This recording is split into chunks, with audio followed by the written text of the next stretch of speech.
Sem Tina Cipot, vodja korporativnega komuniciranja v podjetju Lidl Slovenija in sem odgovorna tudi za družbeno odgovorne projekte v tem podjetju. Okay.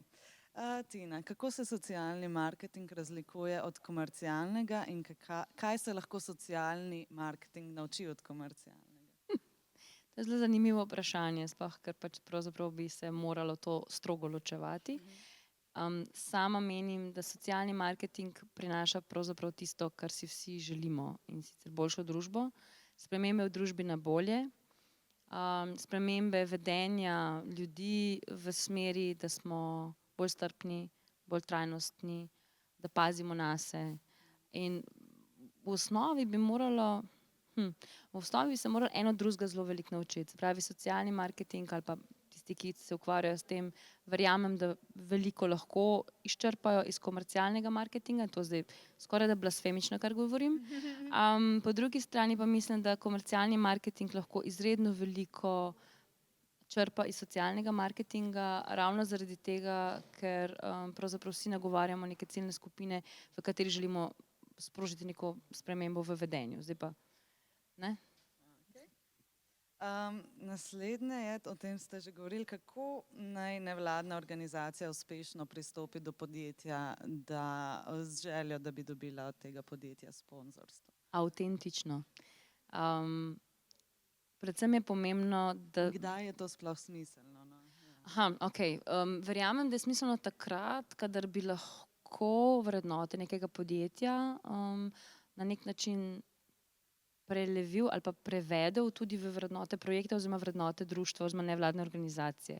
Kar pomeni, da na silo iskati sredstva pri podjetjih, zato ker pač potrebuješ nek vir financiranja, ni nujno smiselno.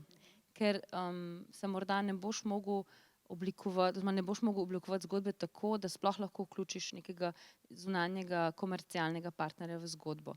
Dostikrat je recimo osnovna oprema, in to večkrat ponavljam, osnovna oprema paketa, ki si ga predstavlja neka nevladna organizacija pri financiranju, pač neki logotipi, in to je že skorajda to.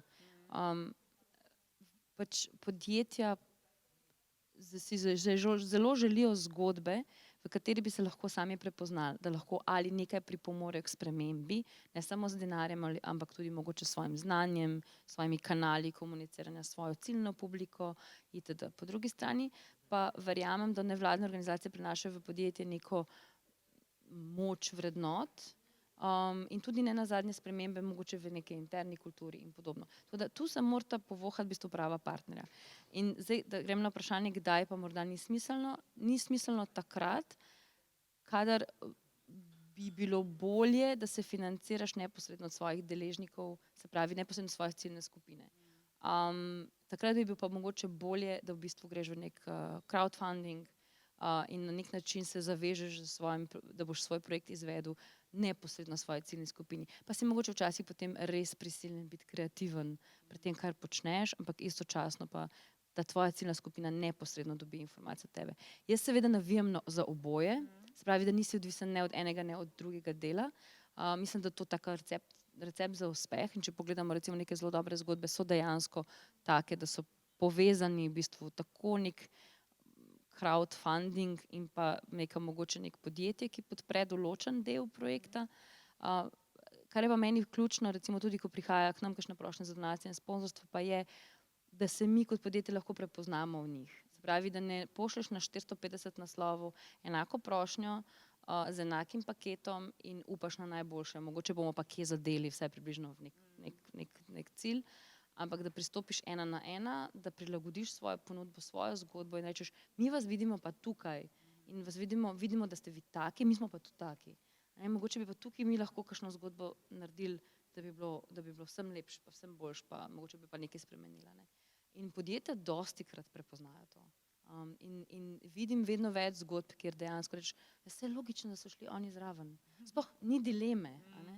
In to so potem taka match made in heaven varianta, bi lahko rekli. Okay, super nasvet. Naslednje je najpogostejše napake, ki jih nevladne organizacije naredijo, ko oblikujejo pa lansirajo svoje kampanje. Z vašega stališča kot strokovnjakinje iz tega področja. Preveč sporočil, ampak to da smo se na jasnem. Tudi blagovne znamke delamo enake napake dostikrat in mislim, da se vsi učimo, da to spreminjamo. Preveč sporočil, premalo poznamo ciljno skupino. Zelo fajn mi je, ker slišim kdaj na predavanjih, pa tudi danes je bilo to slišati, da v bistvu moraš zelo raziskati, kaj tvoja ciljna skupina pravzaprav razmišlja. Ne? Recimo David Razboršek je rekel, ne o mladih, brez mladih. A ne? Kar pomeni, vprašajte ciljno skupino, kaj je tisto, kar jih pravzaprav žuli. Se pravi, razlika je v tem, kje izbije problem in kje se pravzaprav pojavi in zakaj se pojavi. Ne? In to smo tudi danes slišali na kar nekaj predavanjih. A ne? In jaz mislim, da je predvsem tu en tak izziv, ki se ga moramo tako nevladniki in tako kot tudi podjetja, kdaj blagovne znamke lotiti, je, da definiramo dejansko, kje je izvor problema in kje se ga da popraviti. Se pravi, kje, bom tako rekla, kje krvavimo, a ne? Kje bomo dali flajšter gor in ne pravzaprav tam, kje je največja luža. A ne? Okay. Pa še vprašanje za konec, primer dobre kampanje, ki vas je navdušila. Sigurno That Girl Can, tam je ta, ko smo danes slišali, ta je z mano že nekaj časa in jo v bistvu spremljamo, odkar so jo lansirali. Heroji furajo v pižamah. Zdaj ponavljam to, kar je danes na programu, ampak dejansko pač to so. Tudi skriti escape room, gotovo. Bi pa mogoče predvsem tukaj videla še kakšne malo manjše kampanje. Recimo to, kar je delalo Mestno Ljubljana na temo, pač mislim, da je v smeri, to je tvoje mesto človek, nekaj takega pazi na svoje mesto. Skratka, ta dvigovanje tega nekega notranjega vzgiba, ja, to je moje mesto, jaz sem noter pašem, jaz sem Ljubljančan in bom pazil, da bom za sabo pustil tako, kot sem dobil ali pa celo še lepše. Skratka, recimo neke take malo manjše zadeve, gotovo Snaga Ljubljana, recimo je tudi ena takih, ki je imela te kante za smeti, ki niso lačne, da se poveže zelo z našo hrano, ni za tja ven dan. Potem Ekologi brez meja imajo si gotovo kakšno super kampanjo, ki spodbuja pri ljudeh malo neko razmišljanje o lastni družbeni odgovornosti. Mogoče ravno tisto, kar je tudi omenila kolegica prej na okrogli mizi, a ne, mogoče se nam v enem trenutku kot prijemniku nekih sporočil, neke kampanje zdi, da se nas nekaj ne tiče. In potem je pač čar dobre kampanje v tem, da oblikujemo tako, da v bistvu govoriš, ja, v bistvu je to moja stvar. V bistvu sem jaz tudi tisti, ki lahko vplivam, bomo naredili tako ali tako. In dobra kampanja je tista, ki nagovarja ciljno publiko na tak način, da jo potegne noter.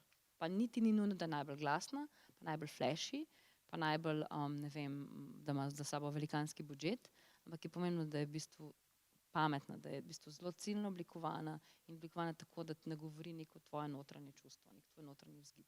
Potem boš spremenil svet na bolje. Okay, super, hvala Tina. Hvala.